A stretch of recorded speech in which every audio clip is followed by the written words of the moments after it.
Well, a buoyant Donald Trump has signalled he's not done yet after beating a second impeachment trial in the US Senate. He claimed in a statement after the vote that his movement, Make America Great Again, has only just begun. But what could that mean? The process to see him impeached has certainly split the Republican Party, with senior figures making it clear today that Trump is no longer welcome. But what a wasteful attempt at revenge by the Democrats, whose Trump derangement syndrome has blinded them from focusing on rebuilding a divided America. They were focused on Trump. I caught up earlier with Miranda Devine at the New York Post, who of course also writes for the Daily Telegraph. Miranda, I can't believe that the Democrats thought that they would win this, or was it just the process that they wanted to go through? Look, they knew that they were never going to get enough votes, 66% of the Senate. They weren't going to get enough Republicans to come over and play their silly games. And it was all about, it was a political way, I guess, manipulation of trying to stamp on their biggest political rival, which is still Donald Trump, and also to smash and insult and degrade anybody who supported Trump, and that's whether or not they're inside Congress or outside Congress.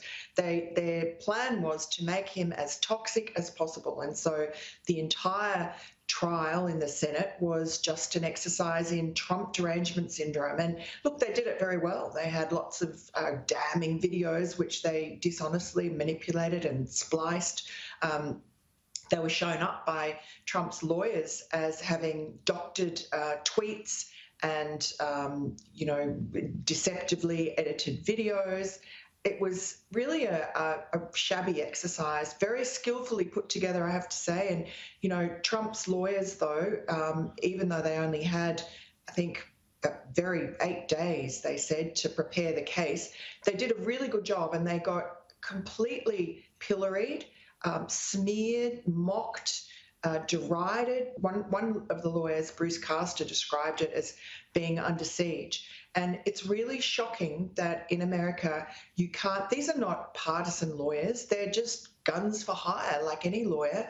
And as they say, every single person deserves to have legal representation. Yeah. So you're now in a situation where, Democrats and Trump haters think that Trump is so beyond the pale that he doesn't even deserve to have legal representation that he's had to pay for himself. It got as dirty as we thought it would. Nancy Pelosi was as deranged as anyone right to the very end, wasn't she?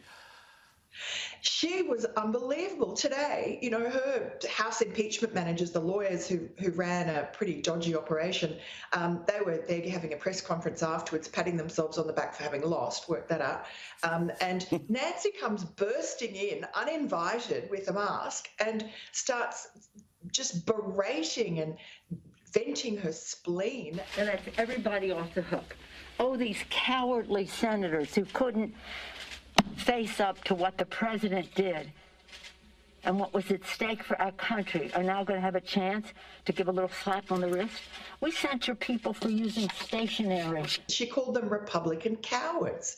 So that's the healing and unity that you're seeing from the Democrats, who have won everything in Washington and yet are determined to be as spiteful and as venomous and as divisive as they can. They obviously think that that is the way that they're going to win political points. And I also do think that in a way that they are trying to distract attention from some of the disasters that have already befallen the Biden administration in their first few weeks. And primary among them, I suppose, would be the disaster at the southern border. That's something Australians will recognise. Biden has been busily undoing all of Donald Trump's border protection policies, just as Kevin Rudd did. And he has just approved for 25,000 illegal immigrants to come across the border and disperse into America. And that's not even counting the other tens of thousands that are flooding over anyway, unseen. And it's a COVID problem. This is a COVID super spreader event, if ever you saw one. It's so inconsistent with what he's been on about in terms of COVID and how critical he was of Donald Trump. Talking about Donald, he came back, he replied to 2-0, winning 2 impeachment votes, and basically said that the movement of making America great again has only just begun. What do you think he means by that? Look, he's obviously, and he's flagged it, that he's going to be playing a big part in the Republican Party going forward in terms of helping get up candidates who have that America First philosophy, in terms of primarying candidates. I'm not sure that he is really keen to run again in 2024, even though a lot of people around him are suggesting he does. But it's interesting that it's a fight for the soul of the Republican Party, because today you had Mitch McConnell, who's the leader of the House, who is absolutely brilliant. I mean, I think he is probably the best speaker in Congress, and he just spoke very critically of Donald Trump, and because he's been in the Senate for decades, and he regards it as sacred ground, and he is infuriated that Donald Trump, kept on for all those weeks after the election, giving people false hope, whipping up this frenzy so that it all culminated in that Capitol Hill riot. And so he really laid it out. And I think the point was, he was saying he voted against the impeachment. He said the Senate is not the place, it's not the moral arbiter, but there are criminal courts and there are private litigation that can be done and most likely will be taken against Donald Trump for what he did, and that's good, he should pay. And effectively what he was saying is, Donald Trump, don't even think of trying to come back and run the party. This is not your party. So that's a real divide there between, and I think that was, coming back to your initial question, really one of the motivations of the Democrats to hold this, just doomed impeachment process, because what it's done is it's driven a wedge between pro-Trump and anti-Trump Republicans. Yeah, very true. And finally, do you think that the Democrats will get over their derangement syndrome and move on and look after America and do what they're supposed to be doing, which is governing?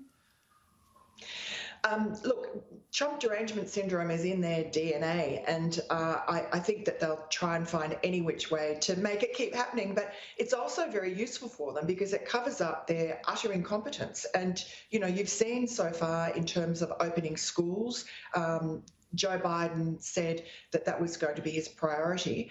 And now his press secretary's turned around and said, we're going to try and get, some of the schools open one day a week, which is ridiculous. And kids are committing suicide. It's an absolutely dire, awful situation. And Catholic schools have been open, no problem. This is just about the teacher unions being recalcitrant. And of course, they were the biggest donors to Joe Biden's campaign. Then, as I said, there's the immigration disaster, which is looming and going to get worse. Yeah, it's a rough honeymoon. Yeah, I think it's going to get a lot worse. I mean, it's great to write about, but it's pretty sad for the country. Yeah. Miranda Devine, thank you so much for your time.